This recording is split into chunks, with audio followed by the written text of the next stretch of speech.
આ નદી છે તરગડે ગામની નિયારી નદી. નજારો જોવો મિત્રો કેવો છે.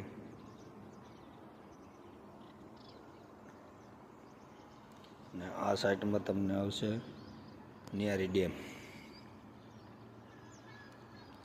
એની બગલમાં આવશે હનુમાન તારા મંદિર.